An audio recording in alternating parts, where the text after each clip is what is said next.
Happy September 19th. This is Ken with Dwigans Farms. These are persimmons. And finally, this orchard, after 9 years, is producing, and I get to take a walk through and discuss it with you all. So, this persimmon right here and this persimmon right here are the exact same tree. I grafted both root stocks with PROK, P-R-O-K. It's one of the larger persimmons.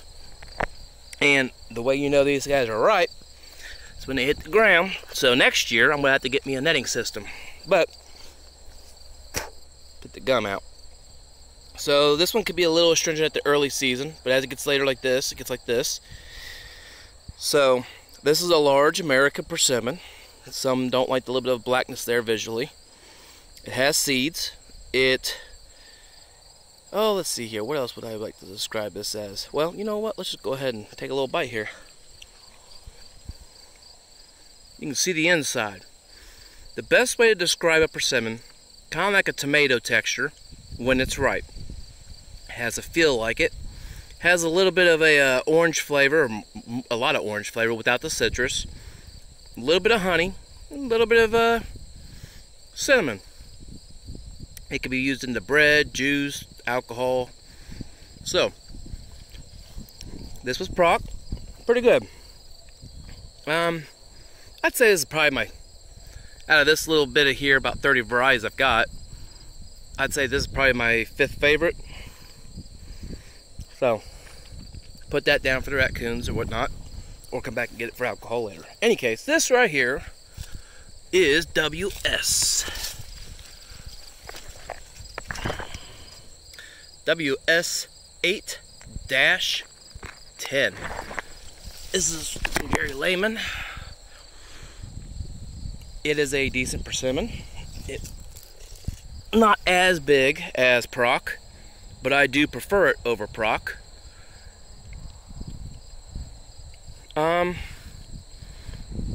More of a softness to the flesh, or not the flesh, but the meat. Where PROK was a little bit, I don't want to use the word gooey, it was juicy. There is a difference.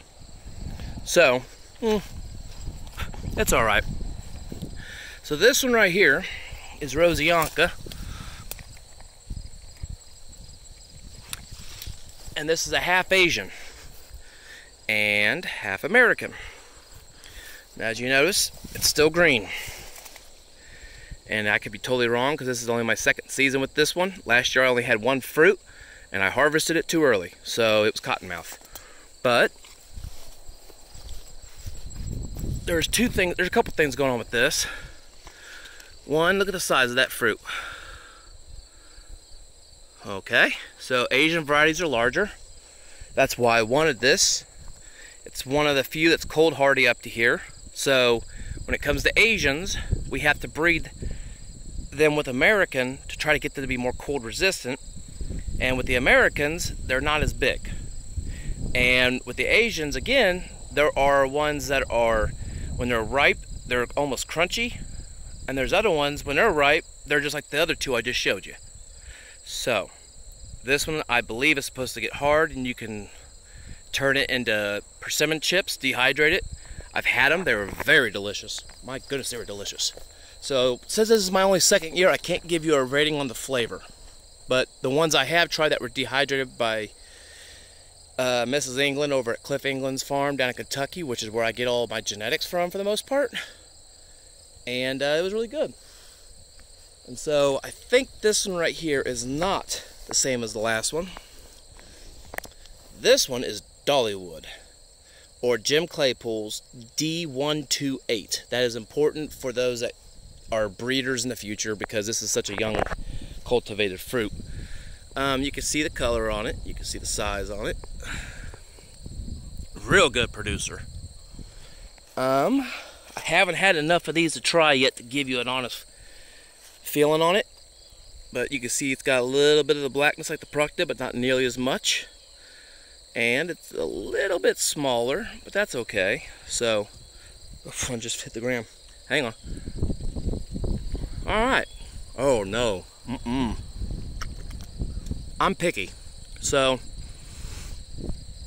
it might be the seed, it might be the root stock, could be soil, who knows. Maybe I didn't grab a ripe one.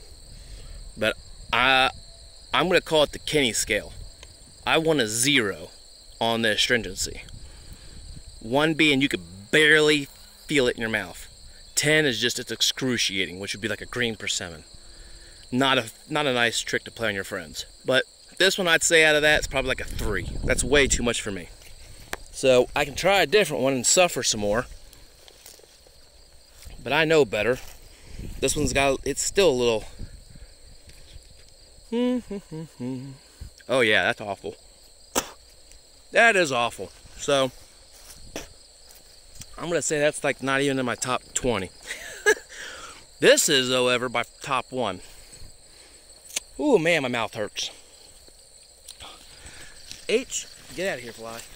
I don't know if you can see it. H120. So, backing up. Not as big. Okay? Little color though. I like things with a little bit of color to them. It just makes them different. So, not as big, but goodbye cottonmouth. Get out of here, fly. I said get out. Stop advertising. He's trying to advertise fly away.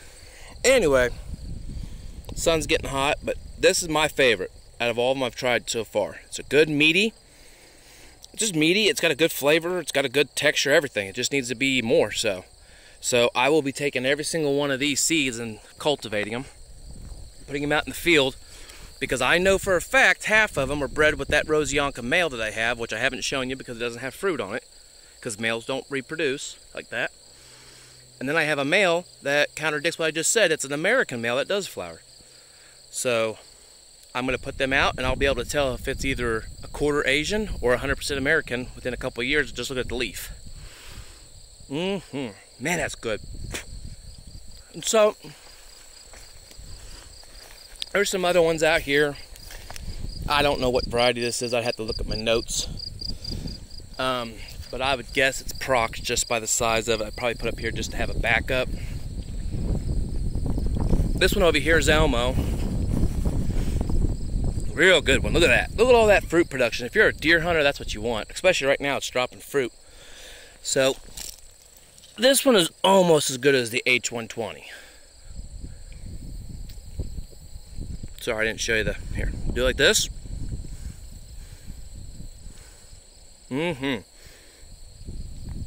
So those cottonmouth ones, they're not long for this world. And so what I will do is I'll come over to one I don't like, and I'll bring it right here, and I'll graft it. Get rid of all this topness. And I'll put a different variety I know I like. And as time goes on, eventually it'll outcompete these branches, but I'll keep them around just a little bit because I do want to keep the genetics. Even though I don't like the fruit, there might be something about the fruit. You know, either disease tolerance or whatever. So, any questions? Put them in notes or whatever, and yeah, every year I expect about 10% more production. And this little orchard here has 45 trees, and I just planted 3 years ago another row there, and I got a breeding row on the other side of there, and so that'll bring me up to about 75? I think 75 trees just in this little stretch, but they're all over this farm. I got a couple other areas I put out genetics too, just to see what produces, because, you know. And then, so yeah, until next time.